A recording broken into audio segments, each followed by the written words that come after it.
ஆண்டவராகிய இயேசு கிறிஸ்துவின் நாமத்தில் உங்கள் யாவருக்கும் என்னுடைய அன்பின் வாழ்த்துக்கள்.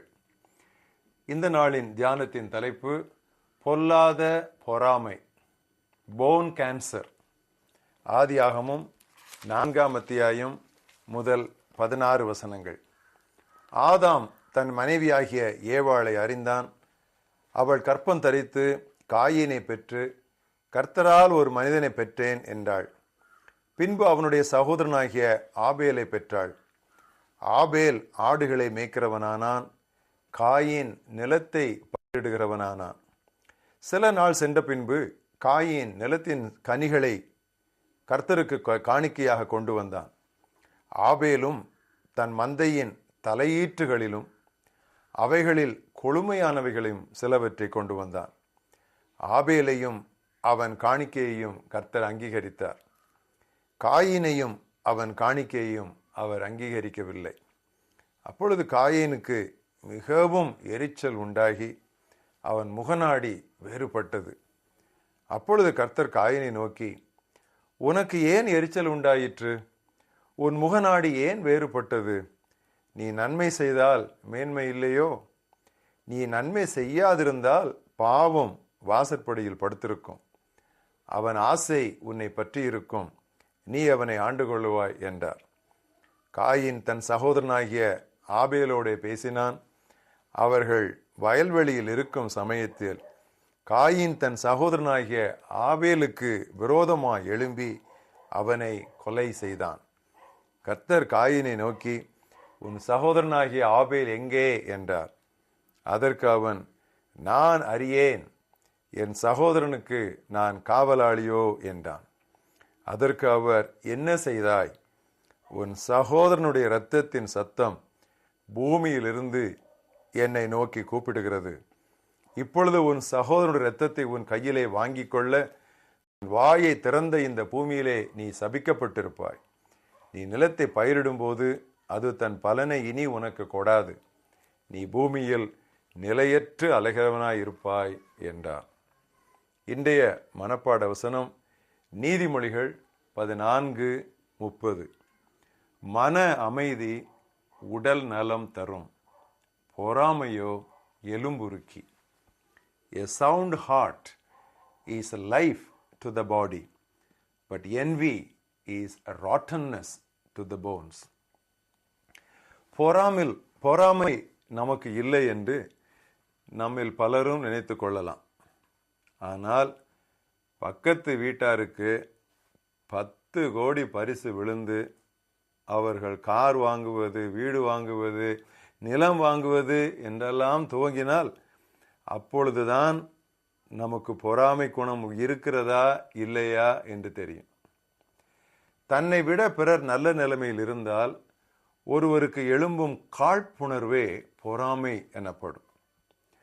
பொறாமை என்னும் வேர் முளைத்தால் அது நாளடைவில் கலகம், கொடும் செயல்கள் என்னும் மரத்தை விளைவிக்கும். இதை மாம்சீகத்தின் அடையாளம் என்று பவுல் அழைக்கிறார். கொரிந்து சபைக்கு எழுதும் பொழுது, உங்களிடம் இன்னும் பொறாமை, வாக்குவாதம், சச்சரவு உண்டு. அப்படியானால் நீங்கள் மாம்சத்துக்கு உரியவர்களாகத்தான் இன்னும் இருக்கிறீர்கள். பொறாமை என்பது ஒரு தெய்வீக ஞானம் அல்ல, அது பேய்த்தனத்தின் கனி என்று அப்போஸ்தலன் யாக்கோபு குறிப்பிடுகிறான். மூர்க்கத்தை விட பொறாமை கொடுமையானது என்பது சாலமோன் அரசனின் கணிப்பு. இது ஒரு இருளின் செயல், அந்தகாரத்தின் கிரியை. நாமோ பகலின் பிள்ளைகளாய் நடக்கும்படி அழைக்கப்பட்டிருக்கிறோம். பொறாமையே பல வியாதிகளுக்கு காரணம். பொறாமை எலும்புருக்கி என்று நாம் மனப்பாட வசனத்திலே பார்த்தோம். பொறாமையானது நம்முடைய ஆன்மீக வளர்ச்சியையும் தடுத்து விடுகிறது. எனவேதான் பேதுரு, நீங்கள் வளரும்படி என்று சொல்வது முன்பதாக பொறாமை போன்ற சகல துர்க்குணத்தையும் விட்டுவிட்டு நீங்கள் வளரும்படி என்று அவன் எழுதினான். சகோதர சகோதரிகளிடையே பொறாமை ஏற்படுவதை நாம் திருமறையிலே அடிக்கடி வாசிக்கிறோம். ஆபேலை கடவுள் அங்கீகரித்த போது அவனது அண்ணன் காயினும், யோசேப்பை கடவுள் ஆசீர்வதித்த போது அவன் உடன் சகோதரரும் பொறாமை கொண்டனர். ராகேல் தன் சகோதரியின் மேல் பொறாமை கொண்டாள். தனக்கு பிள்ளை இல்லை என்பதை விட தன் சகோதரிக்கு இருக்கிறதே என்பதுதான் அவளுக்கு கடுப்பு. அதுதான் பொறாமை. ஒருவர் உலக வேலையில் நல்ல நிலைமையில் இருக்கிற போதும், ஞானமாய் நடக்கும் போதும் உடன் ஊழியர் அவர் மீது பொறாமை கொள்வது சகஜம். இதுதான் தானியேலுக்கு ஏற்பட்டது. அவனை கடவுள் உயர்த்தினார், அரசு உயர்த்தினார். அவனோடு வேலை செய்தவர்களுக்கு அவன் மேல் பொறாமை உண்டாகி எப்படியாவது அவன் மேல் குற்றம் கண்டுபிடிக்க வேண்டும் என்று சொல்லி அவர்கள் வகை தேடினார். ஆன்மீக வட்டாரங்களிலும் கடவுள் யாராவது ஒருவரை சிறப்பாக பயன்படுத்தினால் உடனே பொறாமை பொங்கி விடுகிறது. சவுல் கொன்றது 1000, தாவீது கொன்றது 10,000 என்று பெண்கள் பாடினார்கள். அன்று முதல் சவுல் தாவீதை பொறாமை கண்களால் பார்த்தான். வேறொருவர் அற்புத அடையாளங்கள் செய்யும் போது சில சீஷர்களுக்கு அது பிடிக்கவில்லை. யோவானே சொல்லுகிறான், நம்மை சேராத ஒருவன் பிசாசுகளை துரத்தினான், அவனை நான் தடுத்தேன் என்று சொன்னான். இயேசு கிறிஸ்துவும் பொறாமைக்குத்தான் முடிவில் இலக்கானார். பொறாமையினால் அவரை ஒப்புக் கொடுத்தார்கள் என்று பிலாத்து அறிந்தான் என்று நாம் வாசிக்கிறோம். கடவுள் மற்றவர்களுக்கு கொடுத்ததை விட ஒருவேளை நமக்கு குறைவாக கொடுத்திருக்கலாம். ஆனால் இதில் நாம் மனநிறைவு கொள்ள வேண்டும். அப்பொழுதுதான் பொறாமை வராது. நான் காலையில் 9 மணியிலிருந்து வேலை செய்கிறேன், 6 மணியிலிருந்து வேலை செய்கிறேன், 12 மணியிலிருந்து வேலை செய்கிறேன், 3 மணியிலிருந்து மத்தியானம் வேலை செய்கிறேன், 5 மணிக்கு வந்தவனுக்கும் எனக்கும் ஒரே சம்பளம் கொடுக்கிறீரே. நமக்கு கொடுப்பதை நாம் ஏற்றுக்கொள்ள வேண்டும். மற்றவர்களுக்கு கொடுப்பதை குறித்து நம் ஆண்டவரிடம் கேள்வி கேட்கக்கூடாது. பிறரை நமக்கு மேல் கடவுள் உயர்த்தினார்.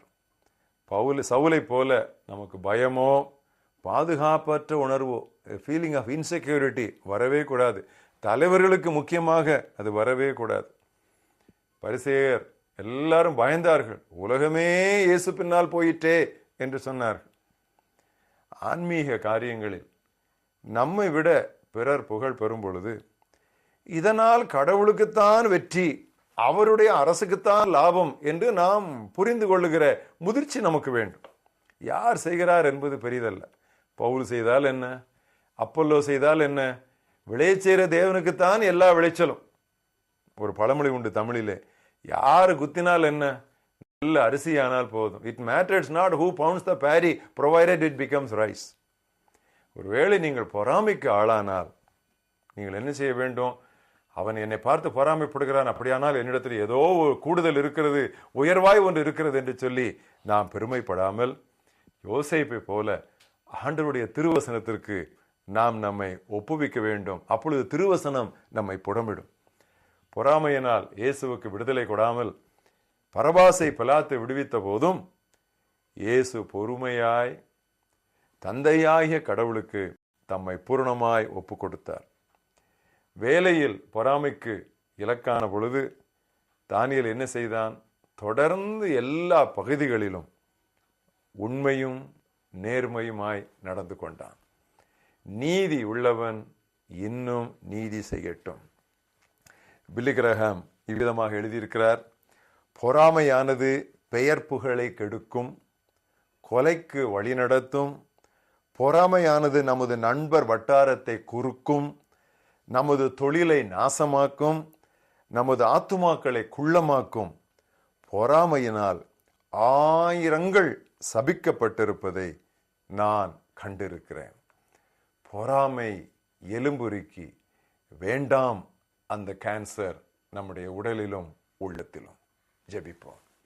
நல்ல ஆண்டவரே, இந்த நாளிலே எங்களுக்கு தெரியாமலே எங்களுடைய உடலை, எங்களுடைய எலும்பை கூட உருக்கக்கூடிய, எங்களை நாசமாக்கக்கூடிய பொறாமை என்கிற பாவத்தை குறித்து நீர் எங்களை எச்சரித்ததற்காக உமக்கு நன்றி சொல்லுகிறோம்.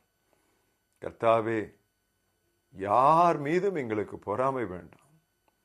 நீர் எங்களுக்கு தந்திருக்கிறதிலே மனரம்யமாய் இருந்து பிறருக்கு நீர் கொடுப்பதை பார்த்து மகிழ்வடைந்து உமக்கு துதி செலுத்த ஒரு நல்ல முதிர்ச்சியான அனுபவத்திற்குள் எங்களை நடத்த வேண்டும் என்று நாங்கள் செபிக்கிறோம்.